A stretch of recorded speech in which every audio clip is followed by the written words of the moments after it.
Hello po, I'm Mac Morales po. Yung Magic Boys po kasi yun, si Tito po talaga yung nag-isip ng pangalan nila. Dahil may magic kayo bawat isa? Yes, Magic sa pagmamahal siguro.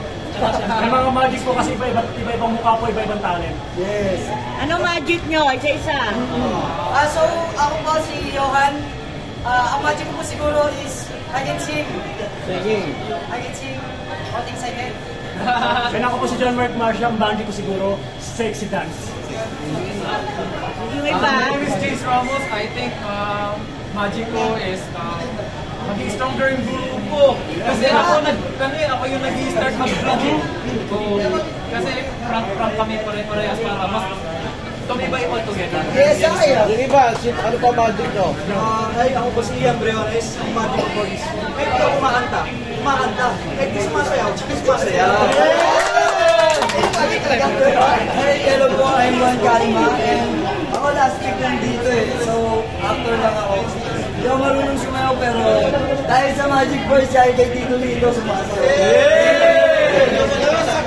Paano pa kayo na po?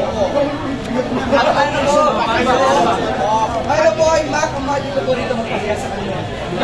Alam mo, yung tanong ko ni Sir kung paano kami nabuo, binuo po kami ng talent manager namin, para sa po, iba-ibang lugar po kami, pinagsama-sama po kami, nag-training po kami ng ilang buwan para pumabuo ng Magic Boys na to. Yung nag-audition pa, parang gano'n? Handpick po kami ng... Isa po, isa lang po kami manager. After ng launching, ano yung expect namin sa Magic Boys? Marami pa po, marami. Una, movie. Out of town shows. Rin po kami na nabuo. Marami kaming kanta ginawa. Gagawa po namin ng... Dahil sa composer namin. Sa composer namin. Gagawa po rin namin ng music video. Nilalabas din po sa lahat, Spotify, lahat. So, nilalabas yung mga music namin. Spotify, YouTube, iTunes, basta po lahat. Yan, meron po sa TikTok, sa Facebook, lahat po ng platforms meron yan. Ano yung unang single nyo? Ang unang single po namin is yung unang pinarform namin is yung Wag Mo Akong Titigan. Ano nyo describe yung kanta nyo? Ang Wag Mo Akong Titigan is, dinidescribe po namin siya is through a girl na nakikita namin sa malayuan. Laging panay tingin.